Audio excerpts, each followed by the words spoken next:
Hello students, मैं ऋषभ आपका अपने यूट्यूब चैनल में स्वागत करता हूं। और थर्मोडायनेमिक्स जो हमारी लेक्चर सीरीज स्टार्ट हुई है उसके लेक्चर 1.1 में आपका स्वागत है। और आज हम इस लेक्चर में आपके साथ पढ़ने वाले हैं काइनेटिक थ्योरी ऑफ गैस के कुछ पोस्टुलेट्स। कल हमने आपको इसका ब्रीफ डिस्कशन बताया था। इसमें हमने बताया था कि हमने इस बुक को 4 यूनिटों में डिवाइड किया है। उसमें हम काइनेटिक थ्योरी ऑफ गैस, फिर थर्मोडायनेमिक्स और रेडिएशंस के बारे में डिस्कस करेंगे। तो जो हमारी पहली यूनिट है उसका कंटेंट भी आपके सामने हमने कल बोर्ड पर जो हमारा पहला लेक्चर था उसमें हमने लिख दिया था। तो आज हमारा जो पहला टॉपिक है वो है postulate of the kinetic theory of gas. उससे पहले मैं आपको ये बता देना चाहता हूं कि दो तरह की गैस की परिकल्पनाएं की गई, एक आइडियल गैस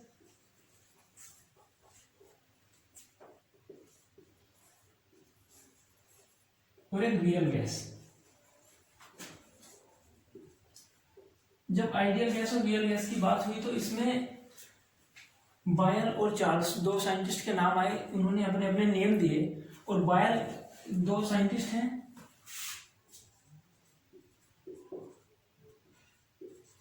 बायर्स लॉ के अनुसार कांस्टेंट टेम्परेचर पर किसी गैस का प्रेशर उसके वॉल्यूम के इनवर्सली प्रोपोर्शनल में होता है।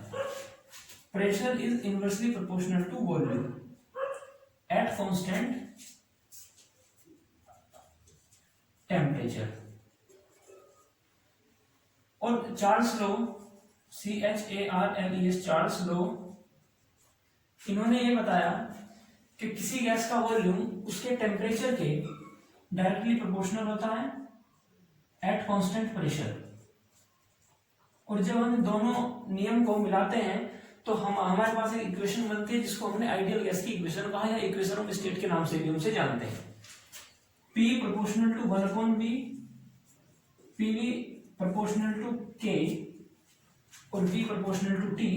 तो PV प्रोपोर्शनल टू T और PV is equal to RT।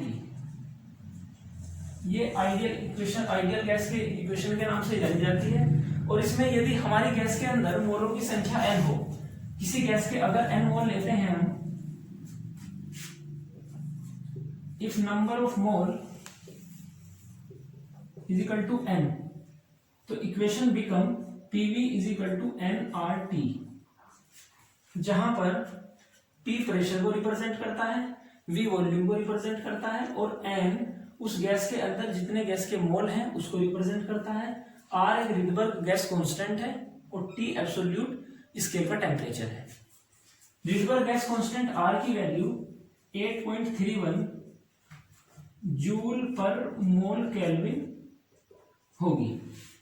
और भी इसकी बहुत सारी वैल्यू हो सकती हैं, वो दूसरे आप दूसरे MKS मेथड में, CGS मेथड में पद्धति से आप इसको ले सकते हैं। ये आपके लिए होमवर्क है, आप इसकी और दूसरी वैल्यू भी कैलकुलेट कर सकते हैं, और भी वैल्यू होती है। तो ये आइडियल गैस के लिए इक्वेशन दी गई। अब इसी में कुछ करेक्शन करने के बाद, क्योंकि हमें ये पता था कि जब हमारे पास लो डेंसिटी थी, मैं इसको रफ कर देता हूं, जब हम किसी गैस का बिहेवियर लो डेंसिटी पर चेक कर रहे थे तो वो आइडियल गैस का ये मींस इसी इक्वेशन को फॉलो करती थी। मगर जैसे जैसे हमने डेंसिटी इंक्रीज की,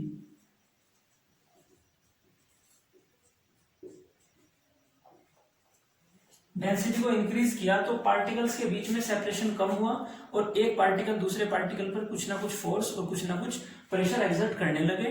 तो वो इक्वेशन कहीं ना कहीं रियल गैस या रियल गैस की कंडीशन में आने लगी और हमने उसको रियल गैस मान लिया। तो वान डर वाल ने, एक साइंटिस्ट का नाम आपने सुना होगा, वान डर वाल ने आदर्श गैस की इक्वेशन, जो आइडियल गैस के लिए इक्वेशन है PV is equal to nRT, उसी इक्वेशन में कुछ करेक्शन करने के बाद एक नई इक्वेशन डेवलप की। उन्होंने बताया कि पार्टिकल के बीच में प्रेशर होगा, तो इसलिए प्रेशर आइडियल गैस के लिए P था और इसमें इन्होंने कुछ ना कुछ क्वांटिटी ऐड की, P+1/V²। इसको हम आने वाले लेक्चर में, एक वान डर वाल गैस के लिए एक स्पेशल लेक्चर होगा जिसमें हम इसको कंप्लीटली डिस्कस करेंगे कि ये जो एक्स्ट्रा टर्म है ये किस बात को रिप्रेजेंट करती है। अभी हम ये बताते हैं कि इन्होंने प्रेशर में जो मॉडिफिकेशन की है P+A/V² और वॉल्यूम का जो करेक्शन था V-B।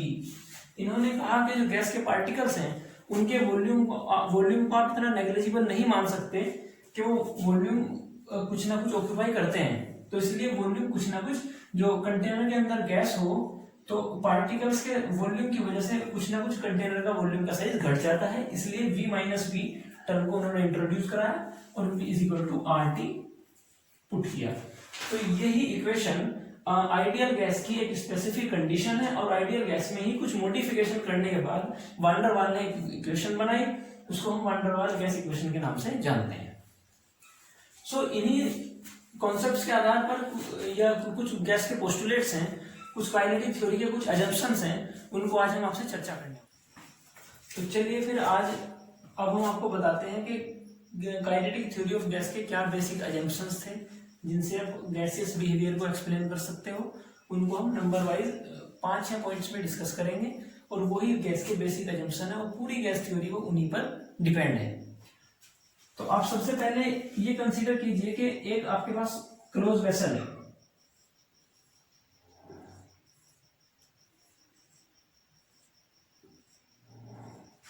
और इसके अंदर में कोई गैस है, और वो जो गैसियस पार्टिकल्स हैं वो किसी भी डायरेक्शन में गति करने के लिए स्वतंत्र हैं, वो मतलब कहीं भी इंडिपेंडेंटली रैंडम डायरेक्शन में मूव कर सकते हैं। अब ये जो गैसियस पार्टिकल्स हैं ये लार्ज नंबर ऑफ पार्टिकल्स हैं। सपोज करो हमारे पास इस कंटेनर के अंदर 1 मोल गैस हो, मीन्स हमारे पास जो गैस के मॉलिक्यूल हैं वो 6 into 6.02 into 10 to the power 23 molecule है, means large number of molecule है इस कंटेनर के अंदर।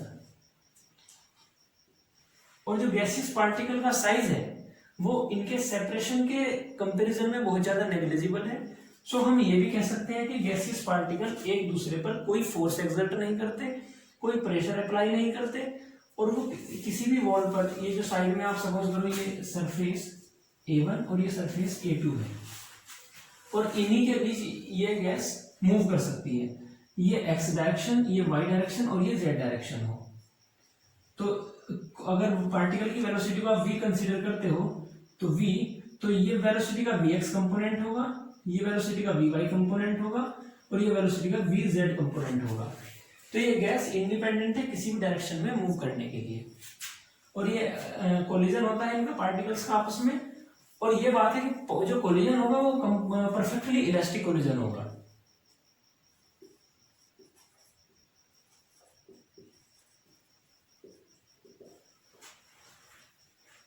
कोलिजन 2 तरह के होते हैं, एक इलास्टिक कोलिजन और एक inelastic collision.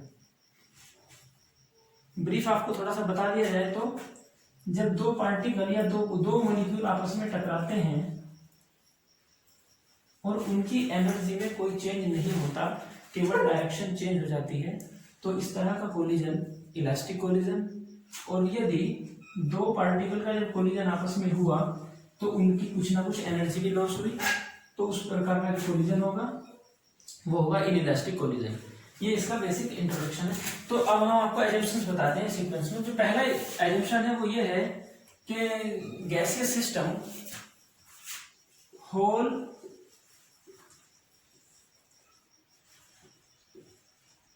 gaseous system are made up of molecules। तो गैसियस सिस्टम जो है वो मॉलिक्यूल से मिलकर बना है, मॉलिक्यूल्स, बहुत सारे मॉलिक्यूल से मिलकर बना है। इसका बेसिक एग्जांपल ये है कि अगर आप घर के अंदर, मकान के अंदर जो आप दीवार बनाते हैं, उसकी जो बेसिक बुनियाद है या बेसिक उसका जो यूनिट सेल है, जो यूनिट इकाई है, वो उसकी ब्रिक है।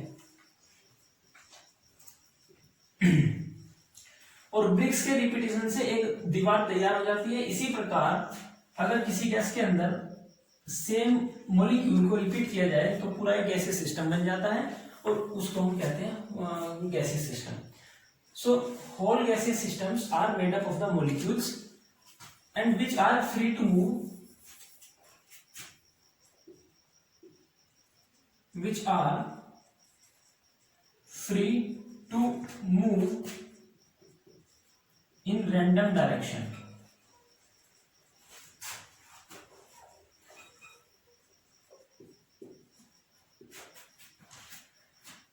गैस को एक्सप्लेन करने के लिए जो दूसरा पोस्टुलेट्स था वो ये था कि the separation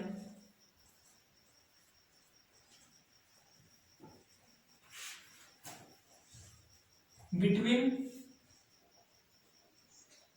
two molecule is greater as compared to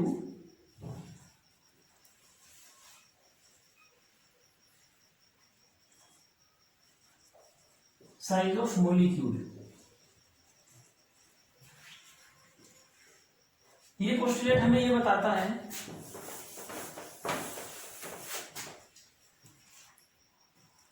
gas के अगर दो मॉलिक्यूल हों और अगर मीन्स ये अगर एटम हो तो एटॉमिक रेडियस होती है हमारी 1 एंगस्ट्रॉम, मीन्स एंगस्ट्रॉम रेंज में एटॉमिक रेडियस होती है। तो इसका साइज भी एक एंगस्ट्रॉम होगा, बट इनके बीच का जो सेपरेशन है वो 1 नैनोमीटर होता है, 1 नैनोमीटर रेंज में होगा। तो मीन्स उनके बीच का जो सेपरेशन है वो पार्टिकल के मॉलिक्यूल के साइज से 10 गुना ज्यादा हुआ। तो इस अजम्पशन में यही कहा गया है कि the separation between two molecule of the gas is greater as compare to size of the molecule. ये गैस का बहुत इंपॉर्टेंट इसी प्रॉपर्टी से आप ये समझ सकते हैं कि इनका सेपरेशन इतना ज्यादा है कि ये एक दूसरे पर कोई फोर्स एक्सर्ट नहीं करते, कोई प्रेशर एक्सर्ट नहीं करते, इसीलिए आइडियल कंडीशन को फॉलो करते हैं। गैस का तीसरा अजम्पशन ये है कि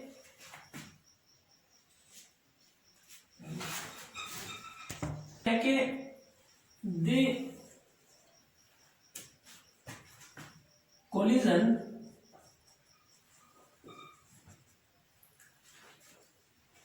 कुछ छात्र जो हिंदी मीडियम के हैं उनकी सहूलियत के लिए मैं बता दूं कि जो कोलिजन होता है जब दो पार्टिकल आपस में टकराते हैं, इसको 12वीं की बुक में यूपी बोर्ड में संघट भी कहते हैं कि जो कोलिजन होता है जब दो पार्टिकल आपस में टकराते हैं तो कभी कभी वो एक दूसरे को एनर्जी ट्रांसफर भी करते हैं, कभी कभी एक दूसरे की एनर्जी लॉस भी होती है और कभी एनर्जी कोई लॉस नहीं होती, केवल उनकी डायरेक्शन चेंज हो जाती है।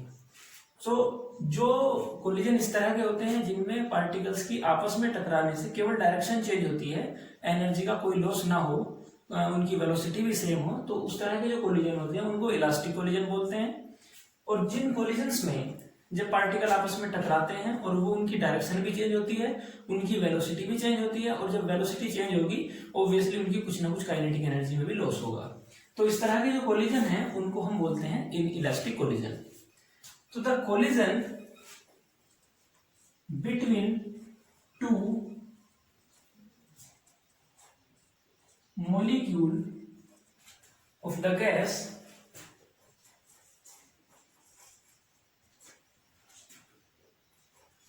are always elastic.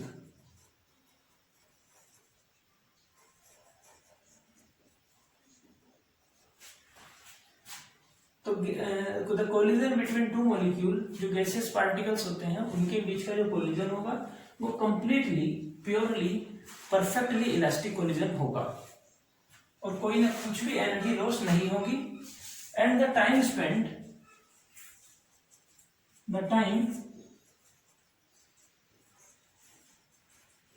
spent by molecule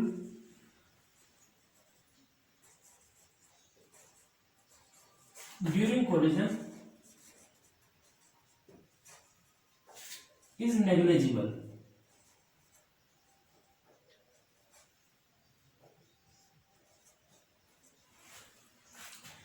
means जब दो मॉलिक्यूल कोलिजन करते हैं तो जिस टाइम वो कोलिजन करते हैं वो टाइम बहुत ही नेग्लिजिबल होता है, या कोलिजन बहुत ही थोड़े समय के लिए होता है, वो टाइम बहुत ही ज्यादा नेग्लिजिबल होता है। आप पहले इनको पोस्टुलेट्स का इसका स्क्रीनशॉट ले लीजिए या इनकी अपनी कॉपी में नोट कर लीजिए, और पहले हम स्पेस क्रिएट करते हैं, आप स्क्रीनशॉट लीजिए, फिर हम आपको अगला एजम्पशन बताते हैं। तो हो गया। अब अगला पोस्टुलेट, जो हमारे पास दो पोस्टुलेट्स और बचे हुए हैं उनको हम आपसे बताते हैं। Postulate number 4। इस पोस्टुलेट के अनुसार इस अजम्पशन में ये बताया गया कि the force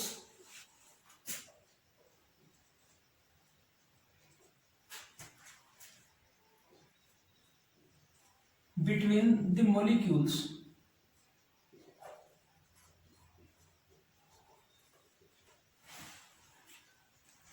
due to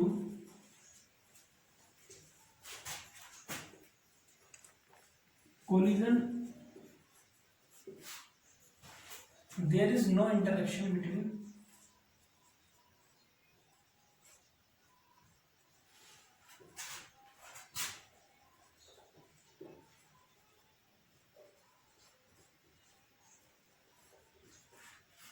means जो पार्टिकल के बीच में एनर्जी ट्रांसफर हो या फोर्स अप्लाई हो वो केवल कोलिजन के दौरान ही होता है।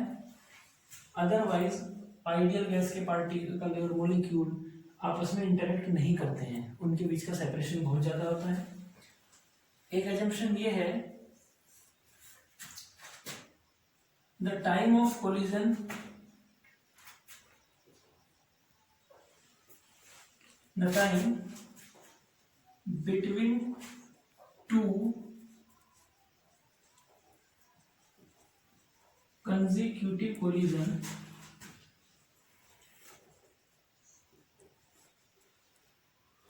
suppose करो tau 2 is greater than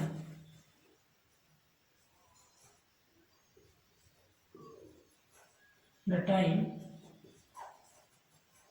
spent during collision।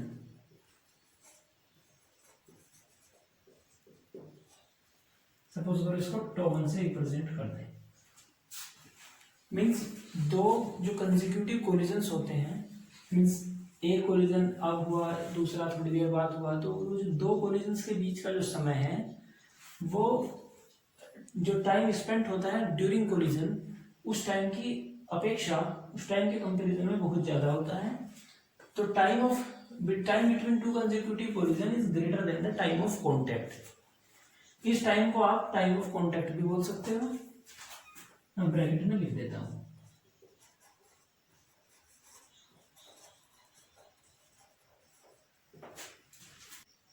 तो केटीजी का छठा और आखिरी पोस्टुलेट ये है कि ऑल द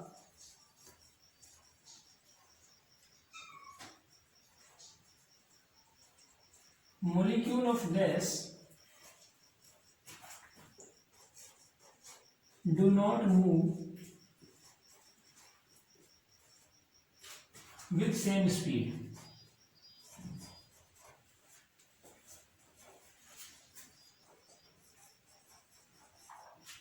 गैस के सभी पार्टिकल एक ही वेलोसिटी से मूव नहीं करते हैं, उनकी वेलोसिटी अलग अलग हो सकती है। तो वेलोसिटी को आप 0 से इनफाइनाइट के बीच में कंसीडर कर सकते हैं। कुछ पार्टिकल्स ऐसे हैं उनकी वेलोसिटी, क्योंकि आइडियल 0 तक नहीं होती, पार्टिकल कभी रेस्ट में नहीं होते हैं, तो उनकी वेलोसिटी 0 से इनफाइनाइट के बीच में होती है। कुछ पार्टिकल मैक्सिमम वेलोसिटी से मूव करते हैं, कुछ पार्टिकल बहुत ही धीमे धीमे मिनिमम वेलोसिटी से मूव करते हैं। सो वेलोसिटी को आप 0 से इनफाइनाइट के बीच कंसीडर कर सकते हैं। और वेलोसिटी अगर आप निकालते हैं तो उसके लिए एवरेज वेलोसिटी निकालनी होगी, रूट मीन स्क्वायर वेलोसिटी। उसके लिए वेलोसिटी का एक्स कंपोनेंट का स्क्वायर, वेलोसिटी का वाई कंपोनेंट का स्क्वायर और वेलोसिटी का जेड कंपोनेंट का स्क्वायर करके आप वेलोसिटी कैलकुलेट कर सकते हो। ये हमारे गैस की काइनेटिक थ्योरी ऑफ गैस के कुछ पोस्टुलेट्स हैं, आप इनका स्क्रीनशॉट ले लीजिए। और सॉरी एक मिनट, देयर इज, ये जो है there is no, there is no interaction between, okay interaction, there is no interaction between